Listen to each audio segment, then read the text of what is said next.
완전히 이란이라는 나라는 그냥 망해버렸다고 봐도 되는 거죠. 바자르 상인들이 주동이 되어서 이 반정부 시위를 이끌고 있는 겁니다. 거기에 뭐 지식인이라든가 학생들이라든가 이런 사람들이 지금 가세를 하고 있는 그런 상황이고요. 군부가 지금 뭐 37명을 죽였잖아요. 지금 그 시위대를 그냥 총을 쏘는 겁니다. 빈곤선에 있는 인구가 한 60%에서 70%가 된대요. 국민들 대다수가 이걸 지지할 수가 없는 거예요. 그래서 시위의 구호로 나오는 게 이 독재 정권 타도하자라고 하는 거고, 최고 지도자는 하마네이라고 하는 사람인데 외신 소식통이나 이런 것들을 보면 망명을 추진하고 있는 거 아니냐는 그런 소문들이 많이 있습니다. 그래서 이 체제는 어쨌든 끝이 날 것 같아요.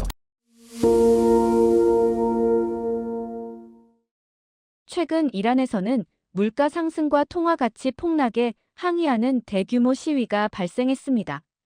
현재 이란 내부 상황을 어떻게 보고 계시나요? 이란은 신정 국가입니다. 중동의 많은 나라들이 왕정 국가죠. 이슬람 국가이긴 하지만 사우디도 그렇고 아랍에미레이트도 그렇고 다 왕들이 있습니다. 그래서 왕정 국가예요. 그런데 이란은 신정 국가죠. 종교 지도자가 나라를 통치하는 뭐 일종의 독재이지만 종교 지도자가 이슬람 율법에 따라서 통치하는 그런 나라.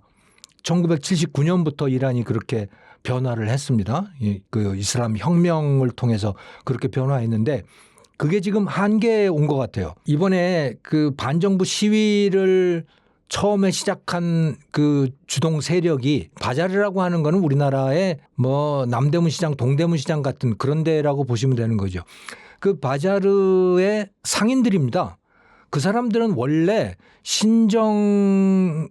그러니까 이슬람 혁명을 할 때 그 주동 세력이었어요. 그러니까 현재 신정 체제를 만든 주역들이었다고 보시면 되는 거죠. 그들이 혁명을 일으켜서 예전에 그 최초의 종교 지도자였던 호메이니라고 하는 사람을 모셔오고 호메이니가 이끄는 신정 국가를 만들었는데 이번에는 그 바자르 상인들이 주동이 되어서 이 반정부 시위를 이끌고 있는 겁니다. 거기에 뭐 지식인이라든가 학생들이라든가 이런 사람들이 지금 가세를 하고 있는 그런 상황이고요. 그러니까 이건 뭘 얘기를 해주고 있는 거냐. 현재의 신정체제 이게 막바지에 왔다라고 보시면 되는 거죠. 거의 누구도 지지하지 않는 그런 거. 근데 이걸 지지하는 세력은 누구냐. 군부인 거예요. 그 혁명수비대라고 하는 IRCG라고 하는 거기인 거예요. 군부 세력들. 물론 그 수도 굉장히 많죠. 그들을 제외하고는 거의 지지하지 않는 그런 세력이 된 거예요. 그러니까 이란의 신정체제가 한계에 봉착을 했다. 저는 이렇게 보고 있습니다. 근데 그 다음은 그럼 뭐냐? 그 다음은 민주정권이냐? 이게 붕괴되고 나면 저는 그럴 거라고 보지 않아요. 만약에 이란의 민주정권이 등장을 한다면 그러면 또다시 저는 이슬람 혁명이 또 일어날 거라고 봅니다. 그러니까 다음에 어떤 다른 정권이 들어온다면 그거는 10중 8구는 군부 정권이 될 거라고 봐요. 그래서 시위를 못하게 하는 그런 정권, 북한이라든가 또는 베네수엘라 같은 그런 정권이 될 가능성이 높다고 보는 거죠. 이건 참 불행한 일입니다. 원래 그 이란의 지난 역사를 조금만 돌이켜 본다면 지금 신정체제가 된 게 1979년에 이슬람 혁명부터이거든요. 그런데 그 이전에 이란은 어땠냐면 그 79년 이전에는 그 팔레비 왕조 그 샤라고 부르죠. 황제가 그러니까 왕이 다스리고 있는 체제였는데 굉장히 자유로운 체제였고요. 친미 국가였어요. 그래서 그 당시에 70년대에 보면 이란 여성들이요 미니스커트 입고 다녔습니다. 그럴 정도로 자유로웠어요. 지금은 다 뭐 히잡 뒤집어 쓰고 다니고 그래야 되잖아요.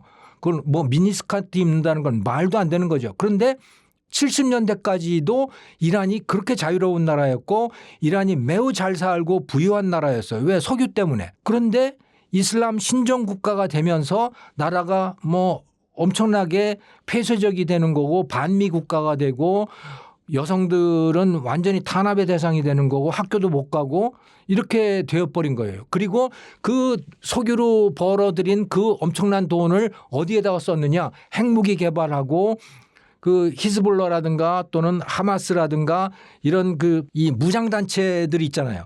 그 무장 단체들한테 돈 쏟아붓고 그러면서 국민들의 삶은 완전히 피폐해지고 이런 상태로 지금 전락해 온 거죠. 그런데 그나마 국민들에게 이 정권이 이 신정을 하는 이 종교 지도부가 그나마 뭐 할 말이 있었던 거는 야, 우리가 미국으로부터 우리 이슬람을 지키기 위해서 이슬람이라고 하는 이 나라를 지키기 위해서 이 돈을 쓰고 있는 거야. 그러니까 당신들이 좀 참아야지.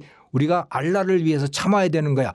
이게 먹혔단 말이에요. 그런데 2025년에 그게 다 깨져버린 거예요. 왜? 2025년에 미국의 스텔스 전략 폭격기가 이란에 진입을 했잖아요. 그래서 이란의 핵 시설들을 다 그냥 폭격해서 다 붕괴시켜 버렸잖아요. 그러니까 이건 말도 안 되는 거예요. 그런데 이란은 그러면 이란의 방공포대라든가 이런 건 뭐 했냐. 꼼짝 못하고 그냥 당한 거예요. 그냥 그야말로 없는 것처럼 아무도 없는 것처럼 미국의 스텔스 폭격기가 들어와서 그 핵시설들을 폭격을 한 거죠. 그러니까 또 이스라엘 세력들도 그 이란에 들어와서 공격을 했단 말이에요. 그러니까 이란 국민들의 입장에서 보면 야, 얘네들 도대체 뭐 하고 있었던 거야? 우리 보고 이런 걸 잘하겠다고 해서 우리 보고 참으라 그래서 우리가 경제적 어려움을 참아내고 있었는데 이건 엉망이잖아. 라고 하는 게 된 거예요. 거기다가 그동안 돈을 쏟아부었던 헤즈볼라라든가 하마스라든가 이런 것 완전히 지금 괴멸되다시피 해버렸죠. 이스라엘의 공격 때문에. 그러니까 이란이라고 하는 게 이란 지도부가 지금까지 돈 쏟아부은 거는 다 그냥 헛돈 쓴 게 돼버리는 거고 국민들의 삶은 엉망이 돼버린 거예요. 그래서 이 정도입니다.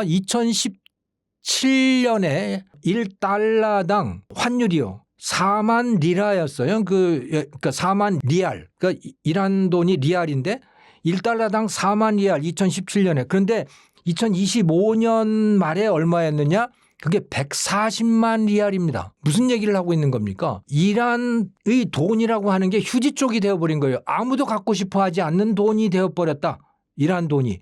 그러면 이란의 물가는 어떻겠어요? 그러니까 이란이 엉망이 돼버린 거예요. 그래서 이란이 전체 9천만 명인데 그중에 700만 명이 기아선상이래. 굶는 상태가 된 거고 그중에 빈곤 국제 빈곤단체라든가 이런 데 기준으로 봤을 때 빈곤선에 있는 인구가 한 60%에서 70%가 된대요. 그러니까 완전히 이란이라는 나라는 그냥 망해버렸다고 봐도 되는 거죠.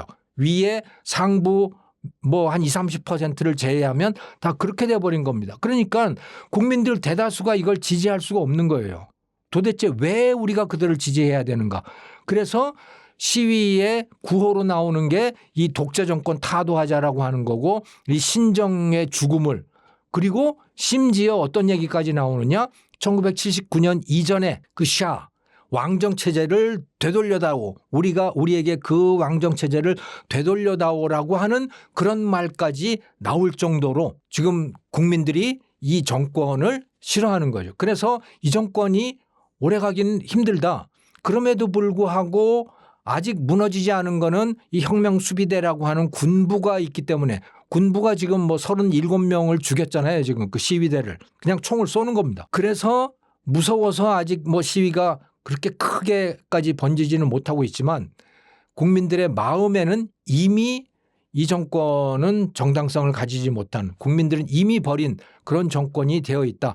이렇게 이해를 하시면 될 것 같아요. 시위 초기에는 경제적 불만이 중심이었지만 최근에는 하메네이 실각 같은 정치적 구호까지 등장하며 시위가 빠르게 정치화되고 있습니다. 이러한 상황이 장기적으로 이란 정권에 어떤 영향을 미칠 것으로 보시나요? 지금 이란의 최고 지도자는 하마네이라고 하는 사람인데 여러 가지 소식통들을 외신 소식통이나 이런 것들을 보면 망명을 추진하고 있는 거 아니냐는 그런 소문들이 많이 있습니다. 그래서 이 체제는 어쨌든 끝이 날 것 같아요. 신정 체제. 즉 종교 지도자가 독재하는 그런 체제는 끝날 것 같은데 그럼 그 다음은 뭐냐라고 하는 거죠. 그 다음은 그러면 민주화로 갈 것이냐. 만약에 민주화로 간다면요. 그러면 내전이 될 가능성이 매우 높습니다. 왜? 아직도 이 이란 혁명 수비대라고 하는 세력이 굉장히 그 강력한 세력이 있거든요. 그 숫자가 9천만 명이라고 하는 전체 인구에 비하면 그렇게 많지는 않지만 그래도 몇백만은 된단 말이에요. 그들이 총과 칼을 들고 있는 거예요. 그러니까 이들이 순순히 물러날 리가 없습니다. 그러니까 민주적으로 해서 누군가 선출이 된다고 하더라도 항상 이 군부 총칼을 들고 있는 자들이 실권을 행사할 가능성이 높기 때문에 그리고 언제든지 쿠데타를 할 가능성이 높고 그리고 미국에 가까이 가는 것을 원치 않기 때문에 저는 군정으로 이양될 가능성이 매우 높다고 봐요.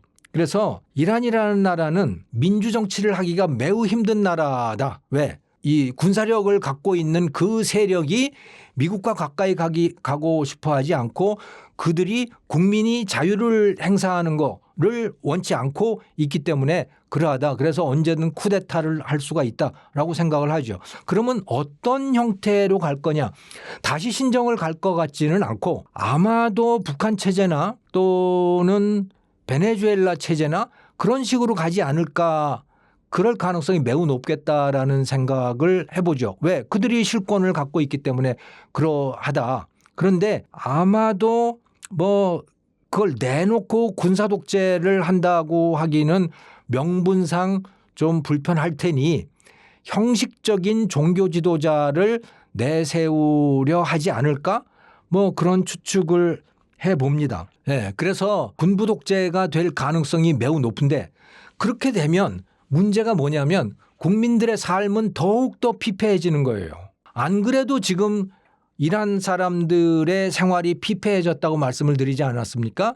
60 내지 70%가 빈곤선 이하로 떨어져 버렸고 700만 정도는 9천만 명 중에 700만 정도는 아예 먹을 것이 없는 기하선상에 허덕이는 그런 상태가 되어버린 거예요.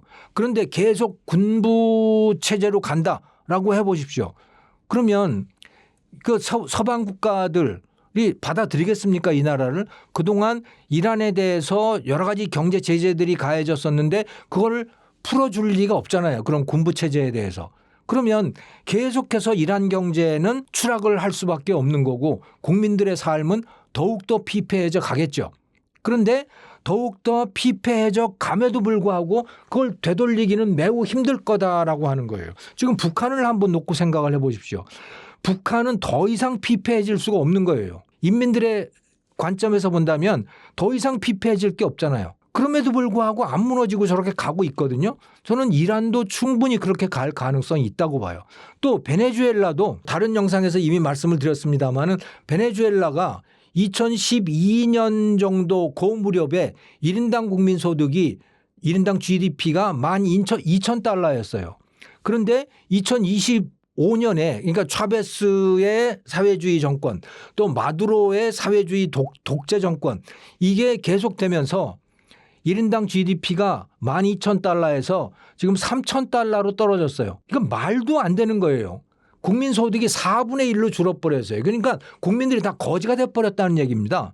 지배계층 몇 명만 빼놓고는 다 거지가 됐다. 그럼 북한도 마찬가지잖아요.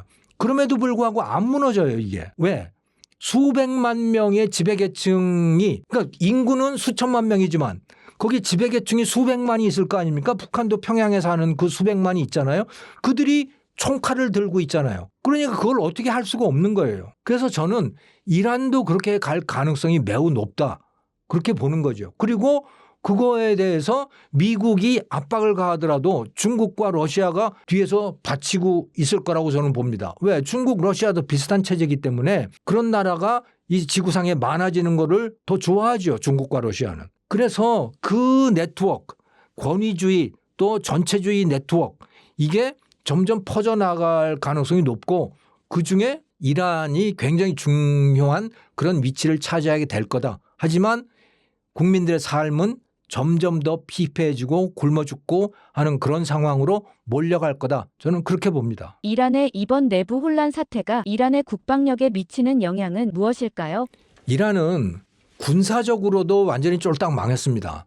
무슨 말씀이냐면 이란이 지난 40년 동안에 돈을 쏟아부은 데가 이란 산유국 아닙니까? 이란이 그 기름이 석유가 엄청나게 나오잖아요. 그럼 그 수입이 어마어마했을 거 아닙니까?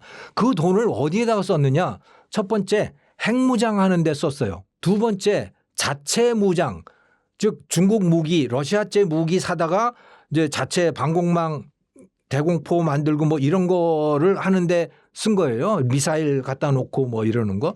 근데 그거보다 더 돈을 많이 쓴 데가 있었습니다. 그건 뭐냐? 하마스. 그러니까 지금 이스라엘하고 전쟁을 벌이고 있는 그 무장 조직이 하마스잖아요. 그 가자 지구를 통치하고 있는 그 조직이 하마스지 않습니까? 그 하마스라고 하는 무장 조직. 그다음에 헤즈볼라, 레바논이라든가 이 시리아라든가 이런 데서 그 실권을 잡고 있었던 거기도 무장 조직이잖아요. 그게 다 또 이제 후티 반군들 뭐 이런데, 그러니까 이런 무장 조직들한테 이란이 굉장히 돈을 많이 퍼부은 거예요. 왜 퍼부었느냐? 그들을 통해서 이슬람의 그 중동의 이슬람 왕국들이 많지 않습니까? 그 왕국들을 뒤집어 엎으려고 했던 겁니다. 그래서 이란처럼 신정 국가를 만들려고 했던 거예요. 그리고 여러분들 잘 아시겠지만 이 이슬람이라고 하는 게 수니파가 있고 또 시아파가 있잖아요. 이란은 시아파지 않습니까? 그리고 나머지 대부분의 이슬람 국가들은 수니파인 거죠. 이란이 원하는 거는 이들을 다 시아파 신정 국가로 만들고 싶어 하는 거예요. 나머지들을. 그러자면 이 왕정을 뒤집어 엎어야 되는 거죠. 그 역할을 만드는 거, 일종의 내전을 벌이기 위해서 만들어 놓은 조직들이 바로 그게 하마스고 헤즈볼라고 후티 반군이고 뭐 다 이런 것들인 거예요. 여기에다가 이란의 이 종교 지도부가 기름 그 석유 수출을 해가지고 번 돈을 엄청나게 쏟아부었어요. 그런데 이게 2023년부터 이스라엘과 전쟁을 벌이게 되면서 하마스가 먼저 이스라엘을 공격을 했잖아요. 그래서 이스라엘이 반격을 했지 않습니까? 이스라엘이 진짜 잔혹하게 아직도 지금 보복을 하고 있는 거예요. 2년이 넘었는데. 그러면서 하마스 완전히 괴멸됐죠. 또 그 이웃에 있는 레바논이라든가 이런 데 시리아에 있는 그 헤즈볼라 반군, 헤즈볼라 무장 세력도 거의 다 지금 붕괴가 돼버렸죠. 이렇게 됐어요. 그리고 2025년에는 이스라엘이 아예 이란에 들어가가지고 이란 그 방공포대 같은 거 다 무력화시켰죠. 또 미국이 전략 폭격기, 스텔스 전략 폭격기를 동원해서 이란 내부로 들어가서 그 핵 제조시설, 핵무기 제조시설들 다 폭격해버렸죠. 이렇게 됐어요. 그러니까 이란은요 완전히 지금 싹 다 망해버린 상태입니다. 물론 아직도 미사일이라든가 이런 게 이란 내부에 있겠지만 근데 그게 다 중국제 무기, 러시아제 무기잖아요. 근데 말이죠. 이번에 베네수엘라 사태에서 보면 미국의 델타 포스가 베네수엘라에 들어가 가지고선 그 마두로를 체포해 가지고 나왔잖아요. 몇 시간 만에. 그런데 미군은 한 명도 죽지 않았어요. 그런데 베네수엘라는요. 중국제 무기, 러시아제 무기를 가지고 철저히 무장을 하고 있었어요. 대공포도 그렇고 또 이 쿠바 군인들이 들어가서 러시아식으로 다 훈련받고 그래서 그걸 지키고 있었단 말이죠. 그럼에도 불구하고 미국의 델타 포스가 들어가서 이 베네수엘라의 대공망이라든가 레이더라든가 이런 걸 다 무력화시켜버리고 다 파괴해버리고 순식간에 마두로를 체포해서 헬기 태워서 나온 거거든요. 그러니까 이게 뭔 얘기를 해주고 있는 겁니까? 미국의 군사력, 정보력 앞에서 중국제 무기 레이더라든가 이런 것들 미사일이라든가 이런 게 맥을 못 춘다라고 하는 거를 베네수엘라 사태가 아주 극명하게 드러내준 거거든요. 그런데 이란은 그걸 가지고 지금 무장을 하고 있는 거예요. 그것도 얼마 안 남아 있는 거죠. 지금까지 공격을 당해서 많이 파괴되어 있는 상태고 또 이란이 2025년 총과 이스라엘에다가 미사일을 굉장히 많이 쏘았잖아요. 수백 발 쐈을 겁니다 아마. 그러면서 미사일을 많이 소모를 했어요 또. 그거를 채우기도 매우 어려운 상황이 돼 있는 거고. 자, 이래서 지금 이란의 군사력도 형편없습니다. 그래서 이란이 이스라엘이라든가 또 미국을 대항해서 싸우기는 그렇게 쉽지 않은 상황이다. 하지만 그럼에도 불구하고 이게 무장이라고 하는 건 총이라든가 이런 거는 그 내부에 이란 자체 국민들을 억압하는 용도로는 충분한 무장을 하고 있는 그런 상태라고 봐야 되는 거죠. 그게 이란의 앞날을 결정하게 될 것이다. 저는 이렇게 봅니다. 미국의 이란 직접 개입 가능성은 현실적으로 어느 수준까지 열려 있다고 보시나요? 트럼프 대통령이 이란에 여러 번 지금 경고를 했어요. 시위대를 해치면 내가 개입하겠다라고 경고를 했는데 사실 직접 이란 내부에 들어가서 하기는 매우 어려울 겁니다. 특히 그 하마네이 종교 지도자라든가 또는 군부의 수장, 군부의 사령관 이런 사람들을 마두로처럼 체포해 가지고 나오기는 매우 힘들 것이다 라고 분석들을 하고 있어요. 그 이유가 뭐냐? 마두로를 체포하는 데는요 내부 정보가 굉장히 중요했습니다. 그래서 내부에 스파이를 심어 놓은 거예요. 그 마두로의 주변에다가 스파이를 심어 놔서 그들로 하여금 마두로의 일거수일투족 그가 어떻게 움직이고 잠자러 갈 때는 어디 가서 자고 그 평소에 동선은 어떻게 되고라고 하는 걸 다 파악을 한 겁니다. 그런 상태에서 들어간 거예요. 방공포대는 어디에 있고 뭐 이런 걸 다 파악을 해서 들어갔기 때문에 전격 작전이 가능했던 것인데 그런데 이란은 그게 쉽지 않을 거라고들 분석들을 하고 있어요. 왜냐? 이게 1979년부터 신정체제가 돼 있고 이게 종교의 열정적인 사람들로 이 지도부가 구성이 돼 있기 때문에 반역을 하는 사람들이 많지는 않을 거라는 거예요. 그러니까 그 주변에다가 스파이를 심기가 매우 어려울 거다. 마치 북한에 김정은 주변에다가 스파이를 심어 놓기가 매우 어렵듯이 이란도 종교 지도자 또는 군부 지도자의 주변에다가 스파이를 심어 놓기가 쉽지 않다. 그렇다는 얘기는 그가 어디에 가서 숨어 있는지를 파악하기도 알 수 없다라고 하는 것을 뜻하는 것이죠. 그러니까 베네수엘라처럼 전격 작전을 펴기도 매우 어려울 것이다 라고 하는 거예요. 그런데 그러면 어떻게 개입을 할 것이냐?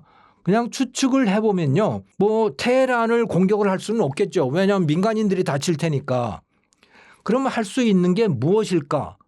지상군을 투입한다는 것도 이거는 거의 현실성이 없는 거고 아마도 10중 8구는 베네수엘라에 대해서 했던 것처럼 그러니까 베네수엘라의 그 그림자 선단, 유조선 그러니까 불법 유조선들이 들락날락하는 거를 미국이 다 차단을 하고 납포하고 그렇게 했잖아요. 미국 군대가. 이란에 대해서도 그렇게 할 가능성이 높지 않을까라고 추측들을 해봅니다. 그래서 베네수엘라처럼 이란에 대해서는 하기가 쉽지가 않다. 왜냐하면 하고 싶어도 그럴 만한 여건이 되지를 않기 때문에 이렇게 결론을 내려볼 수 있을 것 같습니다. 미 국방부는 2025 중국 군사력 보고서에서 중국이 2027년을 목표 시점으로 대만 직접 침공을 검토하고 있다고 평가했습니다. 현재 중국의 군사 준비 수준을 감안할 때 현실적인 시나리오로 보시나요? 그렇게 가능하지 않다고 저는 보는 게요. 2027년이라고 하는 것부터 생각을 해보면 그 해가 시진핑 주석의 사연임이 결정되는 해입니다. 그러니까 영구 집권을 하는 것이죠. 이미 영구 집권의 단계에 들어가 있긴 하지만 어쨌든 사연임을 하려면 뭔가 명분이 있어야 되는 것이고 그 명분은 아마도 대만 침공이 되지 않겠느냐. 대만을 접수하는 것. 그것을 함으로써 자기가 영구 집권하는 것의 정당성을 인민들에게 설득하려 하지 않겠는가. 뭐 그렇게 추측을 해볼 수 있는 겁니다. 그런데 시진핑 자신은 대만을 침략하겠다. 그런 일은 없을 거다라고 이야기를 하고 있어요. 근데 주변에서 이제 2027년이 될 거다라고 하는 거는 그 해가 4년임이기 때문에 할 수밖에 없지 않겠느냐. 이렇게 추측들을 하고 있는 겁니다. 자, 그런데 저는 그렇게 하지 못하리라고 보는 게 미국 때문에 그런 거예요. 미국이 만약에 중국의 대만 침공에 대해서 미국이 나서서 대만을 방어해 준다면 중국도 들어갈 수 없어요. 그건. 미국이 끼지 않는다는 전제하에 중국이 들어갈 수가 있는 거지. 미국이 본격적으로 나서서 대만을 지키겠다고 하면 그러면 중국도 어마어마한 비용을 감수를 해야 되는 거예요. 그리고 10중 8구는 중국이 미국을 이길 수가 없어요. 물론 미국도 그렇게 되면 엄청난 타격을 입겠지만 중국이 미국을 이길 수가 없다는 거예요. 그건 월게임 같은 거를 해보면 그렇게 나옵니다. 중국이 미국을 이길 수 없다라고 나오죠. 왜냐하면 항공모함의 숫자라든가 미사일이라든가 정보전이라든가 모든 면에서 미국이 압도적이고 그 압도적이라고 하는 사실이 이번에 베네수엘라 사태를 통해서 입증이 된 거죠. 자, 그러면 중요한 거는 미국이 타이완을 지키려고 할 것이냐라고 하는 것인데 제가 여러 번 말씀을 드렸듯이 현재로서는 지킬 수밖에 없다는 거예요. 두 가지 큰 이유가 있는데 첫 번째 이유 TSMC 때문에 그렇습니다.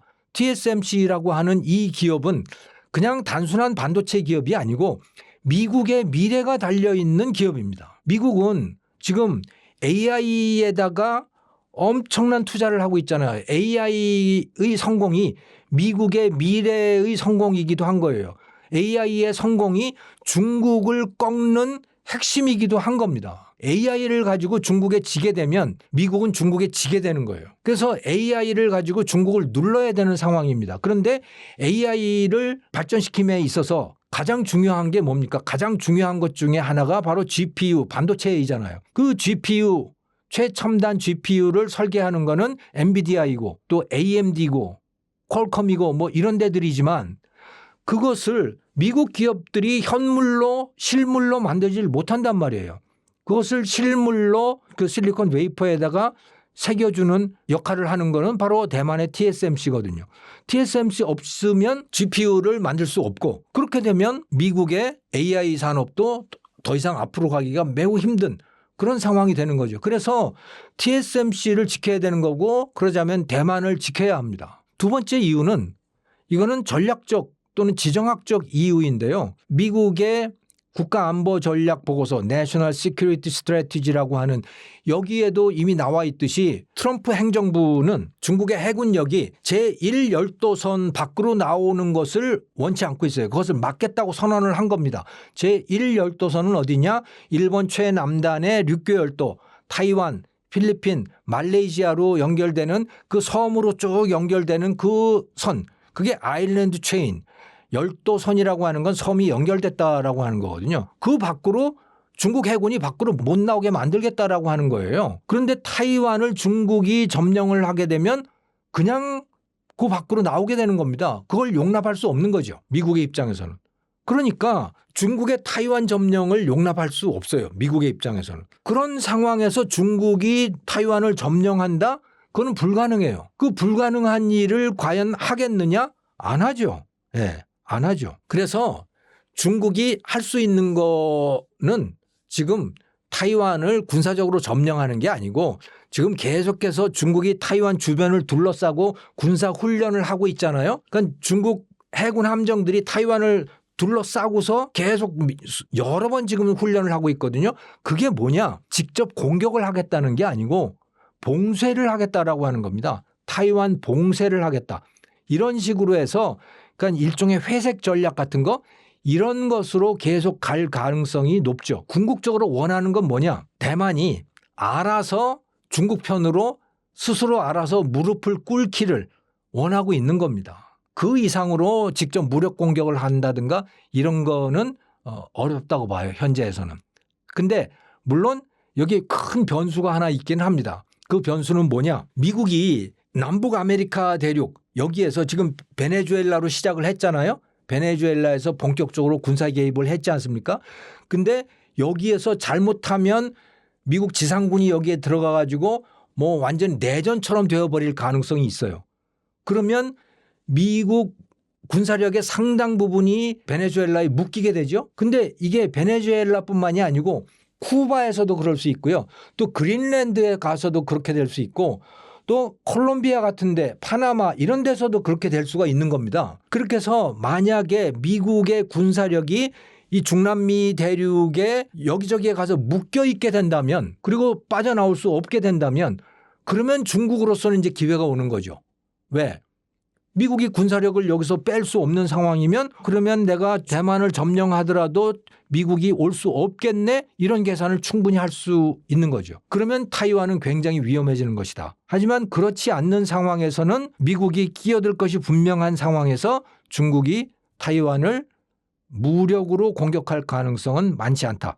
저는 이렇게 봅니다. 최근 중국은 대만을 포위한 실탄 사격 훈련과 함께 타이베이 핵심 지역을 촬영한 영상을 공개했습니다. 이를 단순한 경고성 군사 행동을 넘어 실제 작전 점검 단계로 봐야 할까요? 여기서 이제 중국이 공개한 영상이라고 하는 게 타이베이의 그 상징적인 건물 있잖아요. 우리 서울 같으면은 롯데타워, 그 높은 건물 있지 않습니까? 타이베이에는 101타워라고 하는 101층짜리 높은 건물이 있잖아요. 그 건물을 드론이 위에서 찍은 것처럼 한 그 영상을 공개를 한 거예요. 이거는 뭘 뜻하느냐? 우리가 다 보고 있어. 중국이 그런 얘기를 하는 거예요. 우리가 중국의 드론이 타이베이 상공에 다 침입을 해서 잠입을 해서 이 사진 다 찍은 거야 라고 지금 겁을 주고 있는 거예요.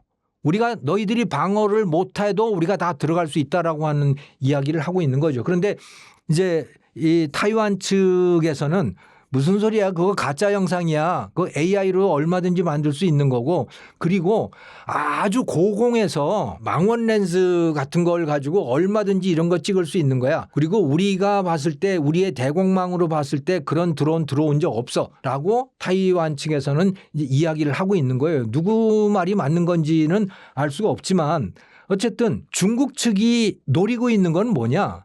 타이완이 알아서 무릎을 꿇기를 원하는 거예요. 그럼 타이완이 알아서 무릎을 꿇는다는 것은 뭘 뜻하는 것이냐? 그것은 정권 교체를 뜻하는 겁니다. 지금 타이완의 정치 구조를 보면요. 현재 그 라이칭더 총통, 우리나라로 따지면 이제 대통령이죠. 이 라이칭더 총통은 민진당이에요. 민주진보당. 이 민진당은 대만의 자치, 좀 심하게 표현하면 대만의 독립을 지향을 하고 있는 거예요. 중국이 되는 걸 전혀 원치 않습니다. 이 민진당은. 그리고 이것을 지지하는 민진당의 지지 세력은 뭐냐면 원래부터 타이완에 살고 있었던 한족들이에요. 그 원래부터라고 하는 것은 명나라, 청나라 그때부터 살고 있었던 사람들인 거죠. 그게 민진당이고요. 그 민진당이 1980년대 말부터 아마 집권을 했었을 겁니다. 그 우리나라 민주화되듯이 대만도 그때 민주화가 되는 거죠. 그럼 그 민주화 이전에는 뭐냐? 그것은 독재를 했었는데 누가 독재를 했냐? 그러면 국민당이에요. 코민탕이라고 하는 거. 그 국민당 독재는 뭐냐? 그것은 바로 장제스인 겁니다. 그러니까 중국 본토에서 그 신해혁명을 통해서 이제 국민당이라고 하는 세력이 생겨나잖아요. 그러면서 이 청나라를 무너뜨리고 그들이 이제 중화민국을 세우잖아요. 그런데 중화민국의 2대째 총통이 바로 장개석, 장제스였고 그 장제스 때에 이제 중국 공산당이 생겨나지 않습니까? 중국 공산당의 지도자가 모택동이었고 마오쩌둥. 그리고 이제 내전이 일어나게 되잖아요. 마오쩌둥하고 장제스 군대가 서로 싸우게 되고 결국 1949년에 마오쩌둥 군대가 승리를 하게 되죠. 그래서 현재의 중화인민공화국이 성립을 하게 되는 겁니다. 중국 대륙에 본토에. 그리고 장제스가 이끄는 중화민국은 이 타이완 섬으로 도망을 나오게 되는 거죠.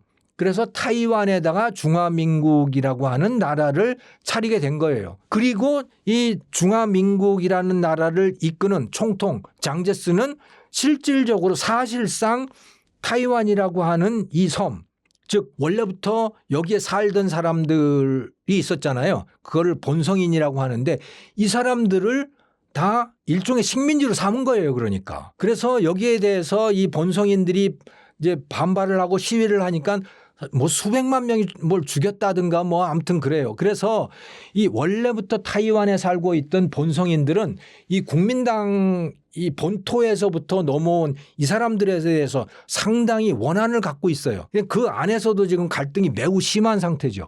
그런데 이게 1980년대에 민주화가 되면서 본성인들, 즉 원래부터 대만에 살던 사람들이 권력을 쥐게 되고 이제 권력이 엎치락뒤치락하고 이렇게 되고 있는 겁니다. 그런데 이 두 세력의 차이는 뭐냐면 본성인들, 민진당은 대만이 중국에 들어가는 걸 원치 않아요. 전혀. 자치 또는 독립을 원하는 겁니다. 그런데 코민당, 국민당은 중국하고 친하게 지내보자. 좀 심하게 얘기하면 야, 우리 홍콩처럼 그렇게 돼도 되는 거 아니야? 이런 입장을 갖고 있는 거예요. 그러니까 중국 공산당 시진핑 주석의 입장에서는 코민당이 집권을 하기를 원하고 있는 거죠. 그렇게 되도록 지금 압력을 가하고 있는 겁니다.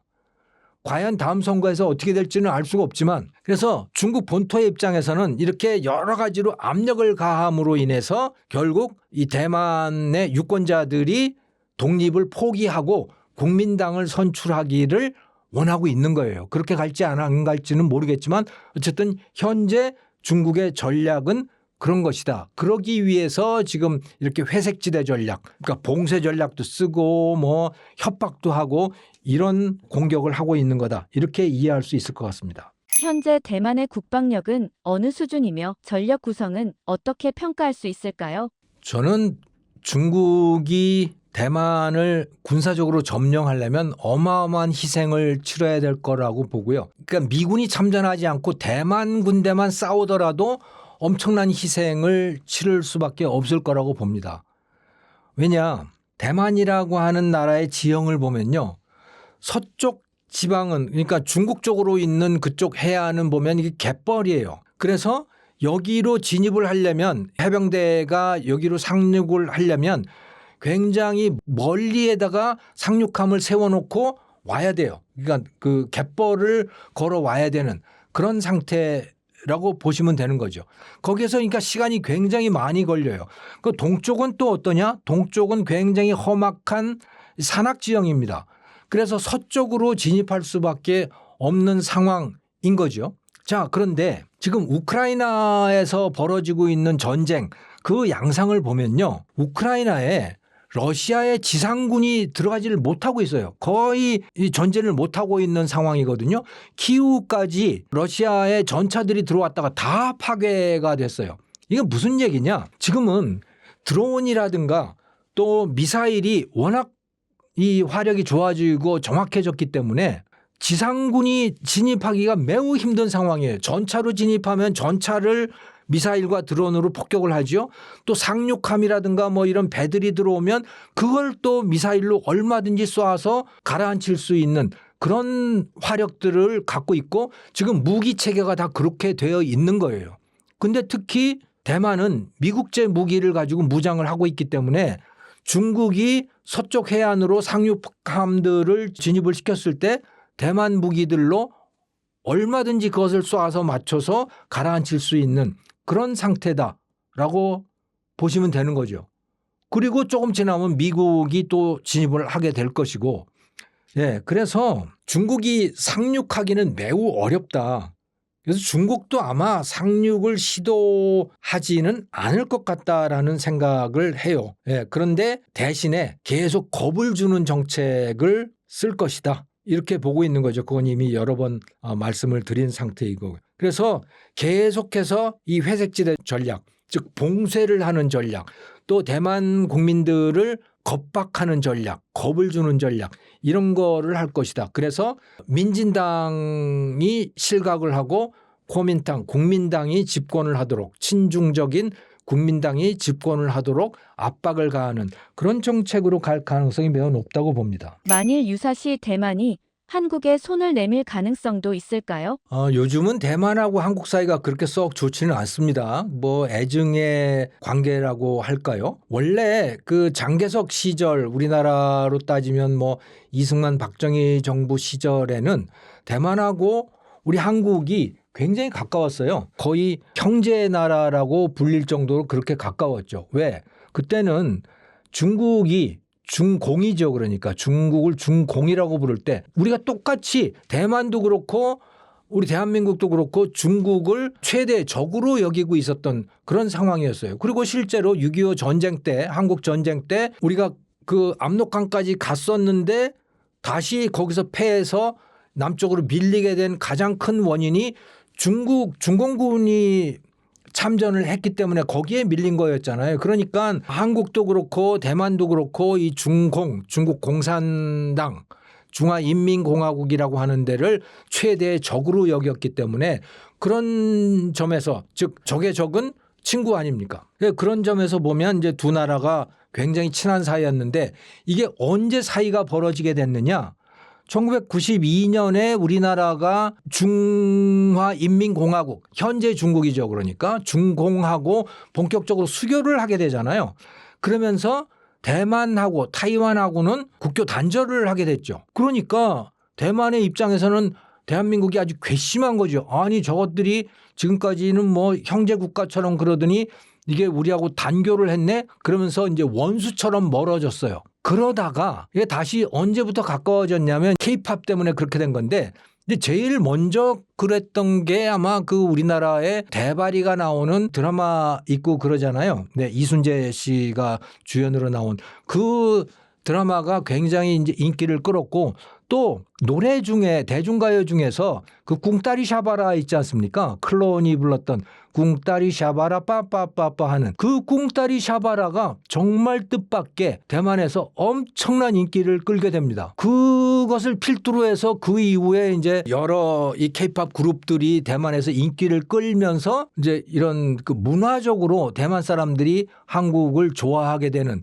이런 일들이 벌어졌어요. 하지만 여전히 정치적으로는 뭐 그렇게 썩 한국을 좋아하지 않는 그런 상황입니다. 그리고 우리 한국도 대만 전쟁에 가서 끼고 싶어 하지 않죠. 우리 국민들 대부분 다 그런 심리 상태일 거라고 봐요. 그런데 우리가 끼지 않을 수 없는 상황이 될 거라고 저는 봅니다. 아무리 원치 않더라도 어쩔 수 없이 그렇게 되는 상황.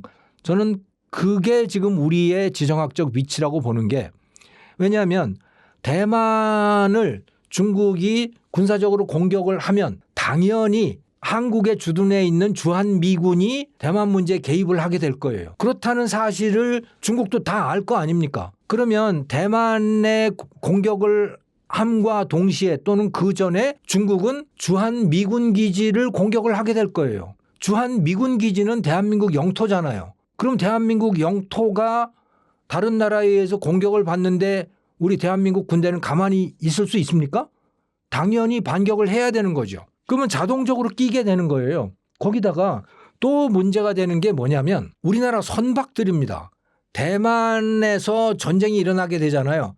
그러면 거기 해군 함정들이 거기서 왔다 갔다 하고 그럴 거 아닙니까? 근데 우리나라의 무역로가 가장 중요한 무역로 중에 하나가 바로 거기잖아요. 대만 해협, 또 남중국해로 해가지고 싱가포르, 말라카 해협, 거기로 해서 쭉 가는 게 한국 배들이 거기를 굉장히 많이 다닌단 말이에요. 그리고 유조선들 대부분이 거기를 통과해서 오게 돼 있는 거죠. 근데 거기에 전쟁이 벌어졌어요.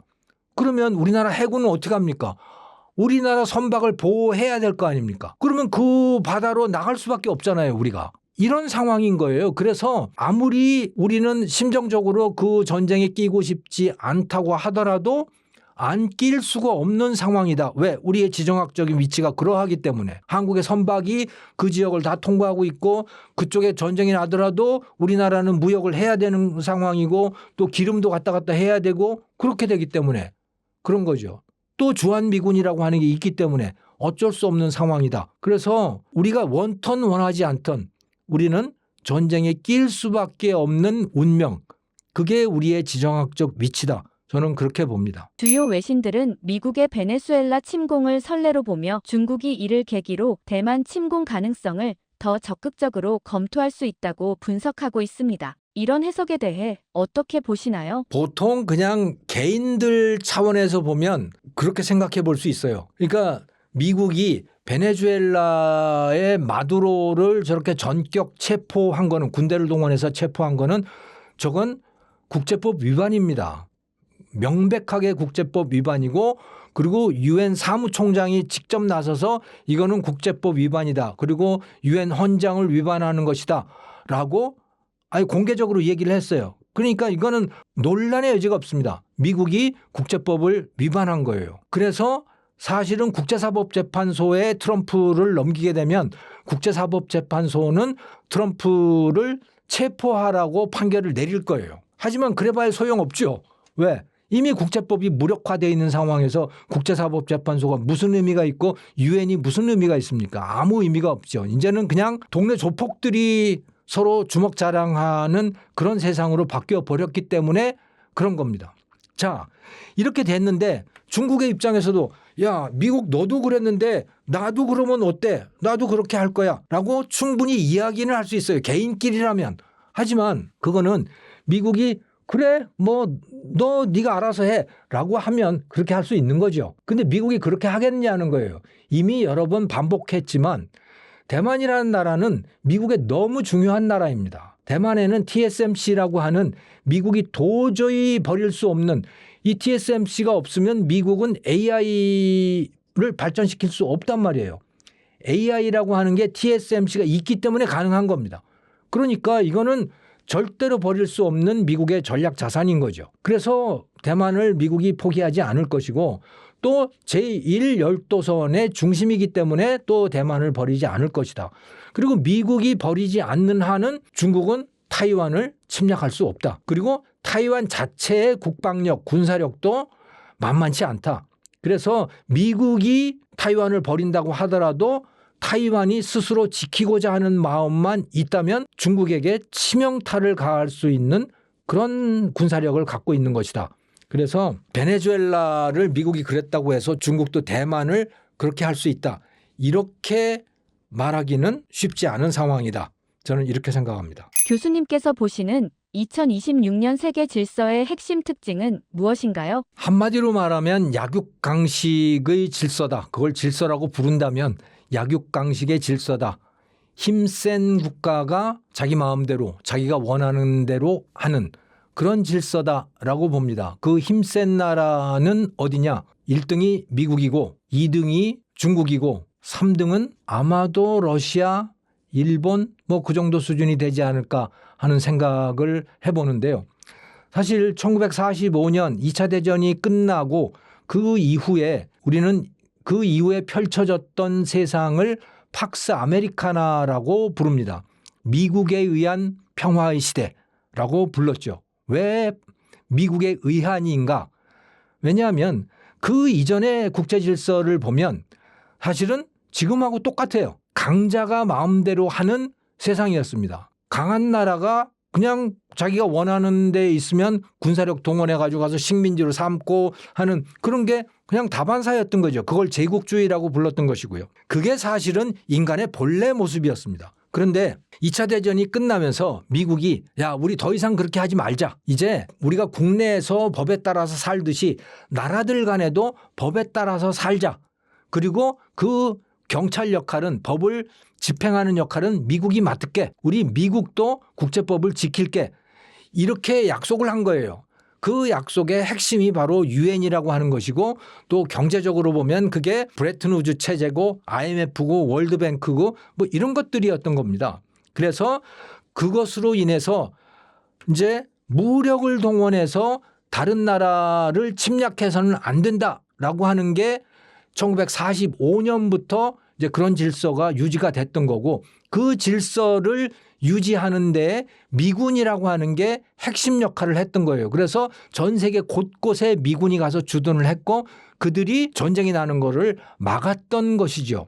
그리고 첫 번째 터진 전쟁이 바로 6.25 한국전쟁이었는데 그 한국전쟁을 일으킨 북한과 소련, 중국 이런 군대에 맞서서 유엔 안전보장이사회가 평화유지군, 유엔군이라고 하는 걸 조직을 해서 다국적군이죠.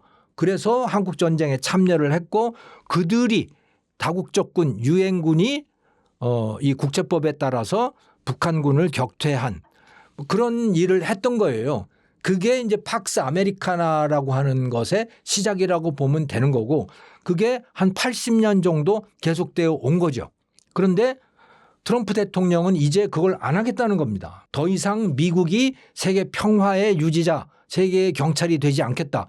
그렇게 해봤더니 미국 돈만 쓰고 너희들은 미국에 다 업혀가려고만 하고 너희들 돈은 안 쓰지 않느냐. 왜 미국이 계속 희생을 해야 되느냐라고 하는 거예요. 그래서 이제 자유무역 같은 거 없어. 미국의 이익만 챙길 거야. 너희들도 똑같이 그랬듯이. 우리 힘을 가지고 너희들 점령할 거야. 이렇게 되어버린 거예요. 그래서 그 첫 번째 타겟이 바로 남북 아메리카, 즉 미국, 캐나다, 그린랜드, 또 중남미, 그래서 파나마, 쿠바, 베네수엘라, 아르헨티나 뭐 이런 나라들인 게 칠레 이런 나라들인 거죠. 이런 나라에 이건 미국의 영향권이다. 미국의 세력권이야. 그러니까 중국, 러시아 이런 데 넘볼 생각하지 마라고 이제 선을 딱 그어 버린 겁니다. 미국 안보 전략 보고서라는데 아예 명시가 된 거고, 그리고 이 남북 아메리카 밖으로는 인도 파시픽이라고 해서 이제 그 제1 열도선이라고 하는 거, 일본의 류큐 열도, 타이완, 또 필리핀, 말레이시아로 연결되는 그 섬으로 연결된 선, 이 밖으로 중국이 나오면 안 돼. 여기까지 미국이 지키겠어라고 하는 그런 전략도 또 제시를 하고 있는 거예요. 그래서 이런 일들이 벌어질 겁니다. 그리고 이것은 미국의 힘에 의해서, 뭐 국제법이 아니고 미국의 힘으로 하겠다라고 하는 거고, 그거를 뭐 명확하게 보여준 게 바로 베네수엘라의 마두로를 체포하는 그 과정이었다, 이렇게 보시면 되는 거죠. 자, 그래서 약육강식의 시대가 펼쳐진다라고 하는 게 첫 번째의 특징이고요. 두 번째 특징은 뭐냐면, 이제 나라마다 이렇게 되니까 군사비 지출이 엄청나게 늘어날 거 아닙니까? 예, 일본도 보통 GDP의 1% 미만이었는데 그걸 2% 위로 올리겠다고 하고, 이 나토 국가, 유럽 국가들은 그 나라들도 대부분 1% 뭐 1.5% 정도 이 정도 지출을 하고 있었는데, 이거는 이제 장기적으로 5%까지 늘리겠다라고 하는 거예요. 나라들마다 전부 군사비 지출을 늘립니다. 자, 그런데 군사비 지출을 늘리려면 그 돈이라고 하는 게 어디서 공짜로 나는 게 아니잖아요. 그걸 늘리려면 선택할 수 있는 여지가 뭐냐? 다른 돈을 줄여야 될 거 아닙니까? 그건 복지 지출을 줄일 수밖에 없는 거예요. 복지라든가 교육비라든가 이런 걸 줄여야 될 텐데 이게 쉽지 않잖아요. 그러니까 대부분 나라들이 이제 어떻게 하느냐? 국채를 발행하는 겁니다. 빚을 내는 거예요. 대부분 나라들이 지금 그렇게 가고 있어요. 빚을 낸다. 그런데 안 그래도 나라들마다 다 지금 빚이 굉장히 많은 상태입니다. 왜? 2008년 글로벌 금융위기를 극복하는 과정에서 빚이 많이 생겼어요. 국가 부채들이. 그리고 또 2020년에 코로나 사태를 겪었잖아요. 코로나 사태를 겪으면서 우리나라도 다 그랬지 않습니까? 이게 정부가 돈 풀어서 다 뭐 생활 자금이라든가 소비 자금 이런 거 풀고 뭐 다 그랬잖아요. 나라들마다 다 그렇게 한 거예요. 그러다가 보니까 또 빚이 많이 쌓였어요. 전 세계적으로 나라들마다 굉장히 국가 부채가 많은 상황입니다. 그런데 또다시 부채가 늘어나요. 국채 발행을 다 많이 할 수밖에 없는 상황이에요. 그렇게 되면 어떻게 될까요? 그러면 이제 국가 부도 위기에 처하는 나라들이 굉장히 많아지겠죠? 네. 국가 부도 위기가 나면 어떻게 됩니까? 지금까지는 보면 IMF라고 하는 데가 나서서 그 뭐 구제금융도 주고 뭐 이렇게 했잖아요. 채권 국가들 다 모아서 이제 채권 기간 연장도 해주고 뭐 다 이런 일들을 했단 말이에요. 그런데 이제 IMF도 유명무실, UN도 유명무실, 이 국제기구들이 다 유명무실해진 상태가 되어버린 거예요. 그러면 어느 한 나라가 국가 부도가 났을 때 그거를 수습하는 일이 매우 어렵다, 이렇게 되는 거죠. 자, 그래서 2026년에 이 금융면에서도 매우 큰 위기가 올 가능성이 매우 높다라고 하는 거예요. 나라들마다 그러니까 돈 가치가 떨어질 가능성이 매우 높고, 실물, 금이라든가 또는 뭐 이런 그 석유라든가 뭐 이런 것들의 가치가 매우 올라가겠죠. 돈 가치가 떨어지니까 그 돈으로 표시된 다른 실물들의 값은 올라갈 수밖에 없는 거고, 또 안전자산의 값들이 올라갈 수밖에 없는 거고, 그렇다, 이렇게 생각을 할 필요가 있고요. 또 이제 무역 같은 경우 투자라든가 이런 것들도 점점 이제 분절화가 일어난다. 영어로 하면 fragmentation이라고 하는 건데, 예를 들어 미국이나 이런 데 서방 국가들, 유럽 국가들이 중국, 그러니까 러시아라든가 이란이라든가 북한이라든가 베네수엘라 이런 데를 이제 제재를 많이 하게 됐잖아요, 그동안에. 그러다가 보니까 어떻게 됐습니까? 무역이. 예를 들어 러시아가 석유 수출을 할 때 예전에는요, 유럽 국가들, 서유럽, 독일이라든가 이탈리아라든가 프랑스의 수출을 굉장히 많이 했거든요. 러시아가 그러니까 석유, 가스 이런 것들을 유럽으로 수출을 굉장히 많이 했어요. 그런데 지금은 어떻게 합니까? 그거를 중국에다가 인도에다가 뭐 터키 이런 나라들, 맨 나라들에만 이렇게 하는 거예요. 그러니까 이 무역이라고 하는 게 이렇게 분절화가 일어나게 되는 거예요. 자유무역이 아니고, 그러니까 끼리끼리 하는 그런 무역으로 굉장히 모습이 변해가고 있다. 그게 더욱더 심해지겠죠. 그래서 정치적으로도 그러하고 또 경제적으로 금융 측면에서도 그러하고 그 이전에 우리가 알고 있던 이 팍스 아메리카나의 세상, 국제법이 지켜지고 자유무역이 이루어지고 또 원활한 국제금융이 작동하는 IMF라든가 이런 국제기구들의 기능이 작동하는 그런 세상이 아니고 이제는 그야말로 각자 도생, 알아서 스스로 생존해야 되는 그런 시대로 접어들고 있다. 그게 본격화되는 것이 2026년이다. 이렇게 이해하면 될 것 같습니다. 관세 부담, 재정 적자, AI 생산성 한계로 미국의 압도적 우위가 약화될 수 있다는 전망이 나옵니다. 이런 변화가 2026년 미국의 외교 전략과 글로벌 질서 운영에는 어떤 영향을 미칠까요? 미국은 자유시장 경제 또 자유무역의 종주국이었죠. 그래서 2차 대전 이후에 유엔을 설립하면서 이거는 정치적인 행위였습니다. 그래서 국제법이 통용되도록 하고 그리고 브레튼 우즈 체제라고 하는 걸 통해서 이제 미국 중심의 근본위제를 채택을 하게 하고 또 가트라고 하는 GATT라고 하는 이 자유무역 체제를 시작을 한 거예요. 그래서 2차 대전 때까지 나라들마다 전부 이제 관세가 굉장히 높았었거든요. 서로 그래서 보호무역주의, 자국중심주의 이런 걸로 갔었는데 우리 그러지 말고 자유무역하자, 관세 낮추자라고 해서 이제 자유무역을 본격적으로 추진을 했고 그것의 중심은 바로 미국이었어요.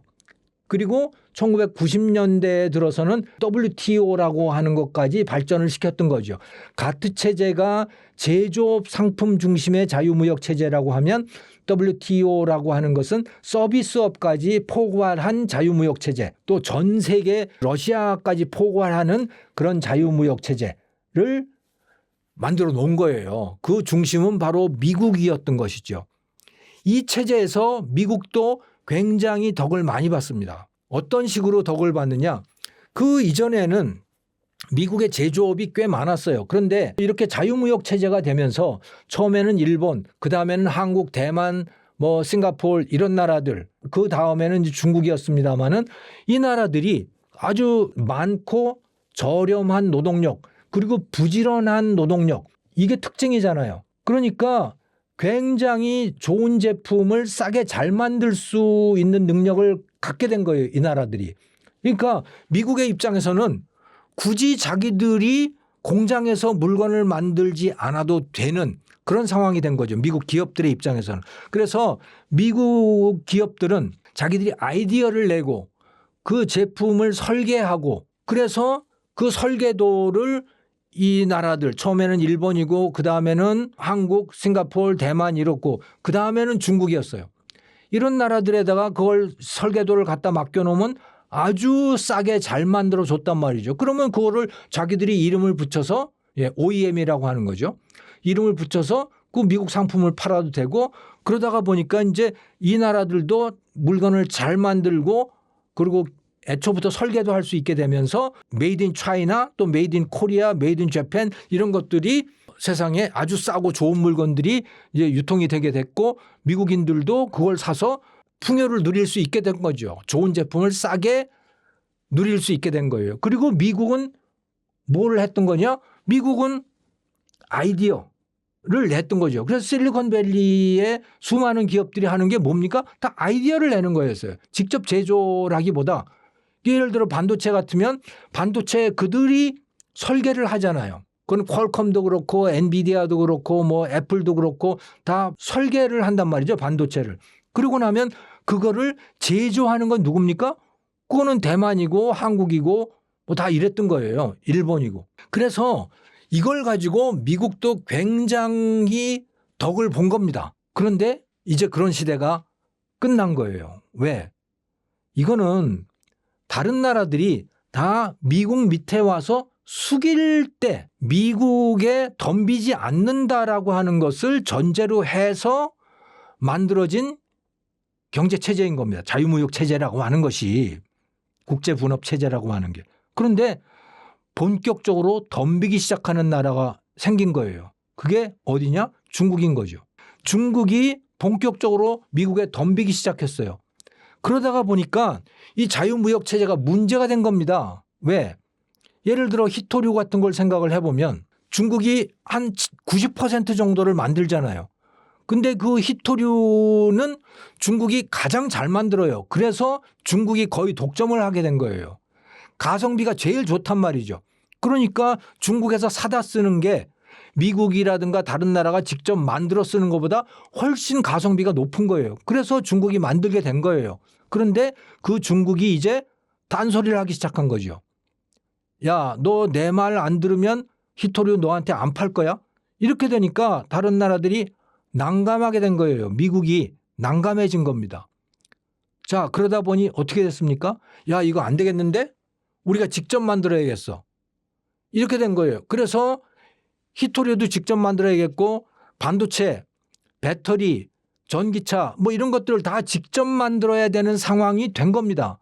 그런 것들을 전략산업이라고 부르게 된 거죠. 그 전략산업은 미국 내에 둬야겠다라고 하는 거예요. 그런데 그게 쉽지 않잖아요. 어떻게 해야 되느냐. 그래서 이제 미국이 힘을 통해서 팔을 비틀기 시작한 거죠.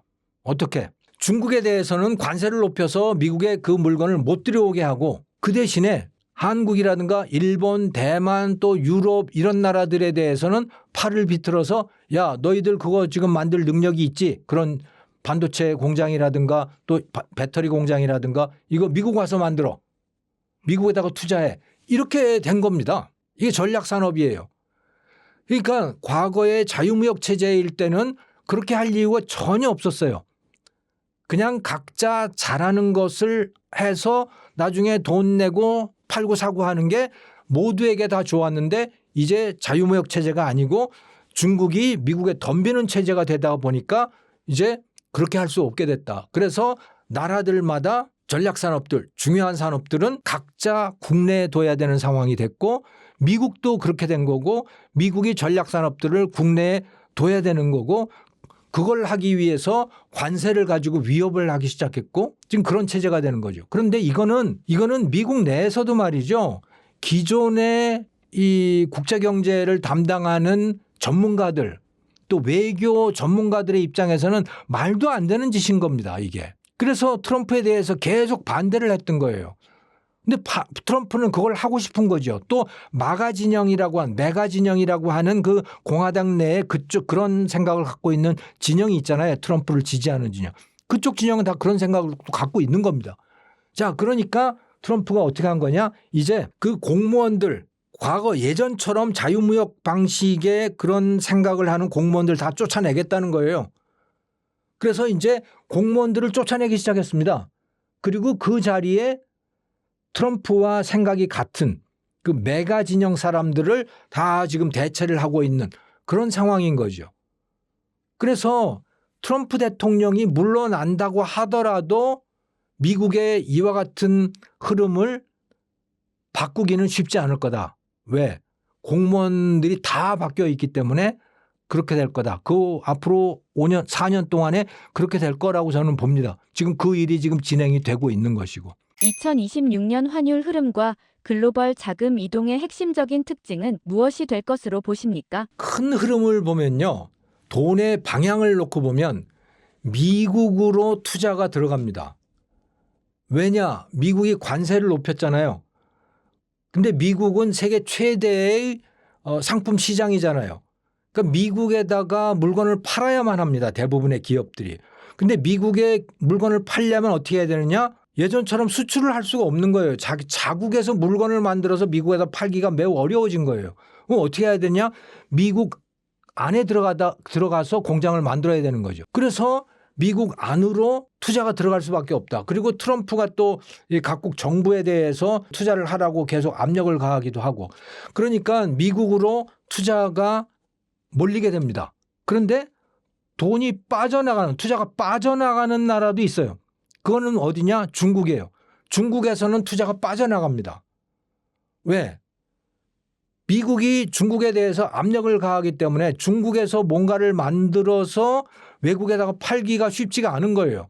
그러니까 유럽 기업이라든가 또 한국 기업이라든가 이런 데가 과거에는 중국에 들어가서 중국에 공장을 만들어 놓고 거기서 만들어서 메이드 인 차이나로 해서 수출을 많이 했었는데 이제 그렇게 하기가 쉽지 않으니 이제 외국 자본들이 중국에서 빠져나오죠. 중국 자본도 마찬가지 이유로 중국에서 빠져나옵니다.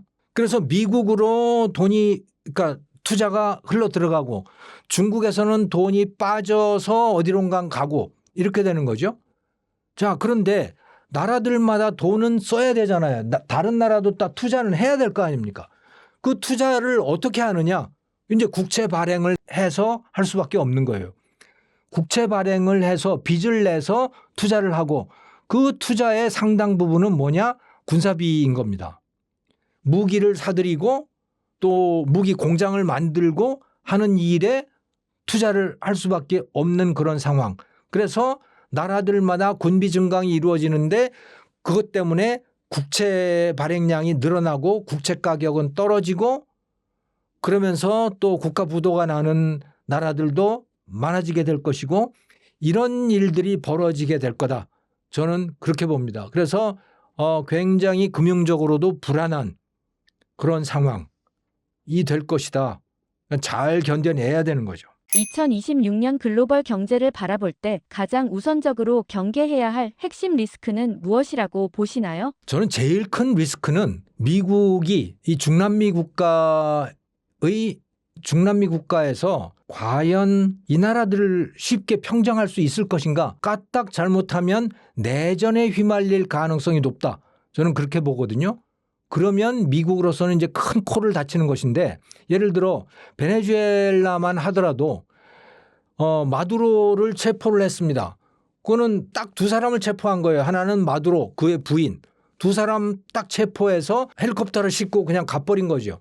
여기까지는 오케이. 이것도 뭐 대단한 일이긴 하지만 자 근데 이 베네수엘라를 자기 마음대로 하려면 정권을 장악을 해야 될 거 아닙니까? 근데 정권을 장악하기가 쉽지가 않습니다. 베네수엘라를 지금 움직이고 있는 세력, 소위 차비스모라고 하는 차베스주의자들, 사회주의자들 이들이 베네수엘라의 실권을 잡고 있거든요. 군사력이라든가 행정, 사법, 입법 이런 걸 다 잡고 있는데 그 세력의 숫자가 한 300만 돼요. 전체 인구가 2,800만인데 한 300만이 그걸 잡고 있는 겁니다. 그런데 인구 비중으로 보면 얼마 안 되지만 300만이라는 숫자가 작습니까? 이들을 트럼프가 쫓아낼 수 있겠어요? 이들을 쫓아내야 되는데 쫓아내려면 지상군을 투입을 해야 됩니다. 지상군을 투입한다?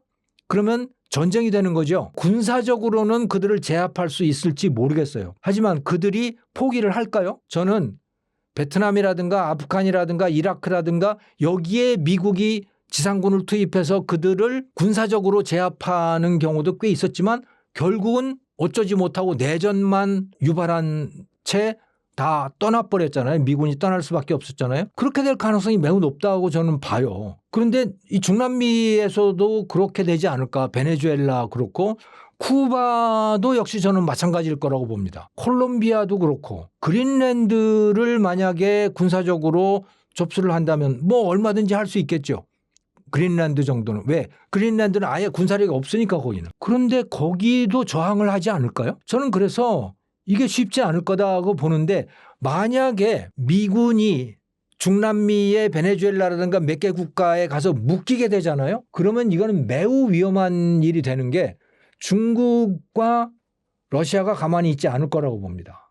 중국은 미국이 거기에 중남미에 묶이게 되면 당연히 중국은 대만을 점령하려고 할 것이고요. 러시아는 우크라이나를 넘어서 이 동유럽 전체 또 발틱해 이쪽의 패권을 넘보게 될 거라고 저는 확신합니다. 그렇게 되면 거의 전 세계 모든 나라들이 다 전쟁에 휘말리는 그런 상태가 되지 않겠나 이렇게 보고요. 또 중요한 것은 세계 곳곳에서 지금 민족주의 세력들이 고개를 들고 있습니다. 민족주의 세력이라고 하는 건 뭐냐?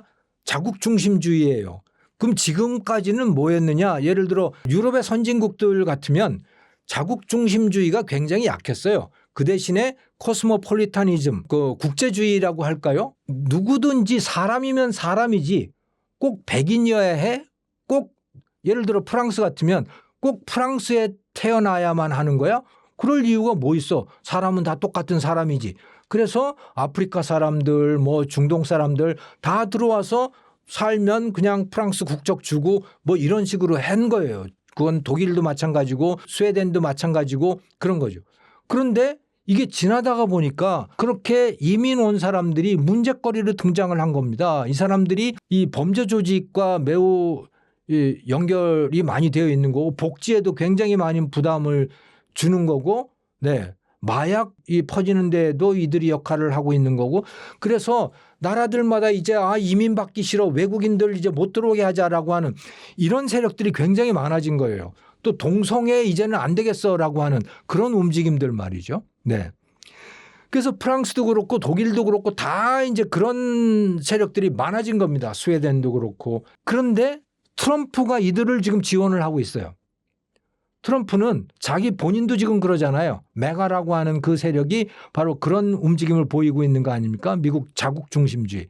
그래서 나라들마다 다 자국 중심주의의 세력들이 커가고 있고 이들이 선거를 통해서 집권할 가능성이 높아지죠.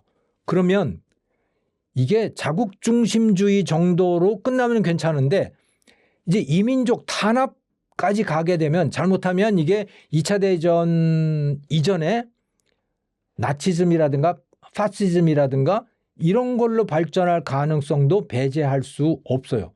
이것도 굉장히 우려할 만한 상황이다. 이렇게 보고요.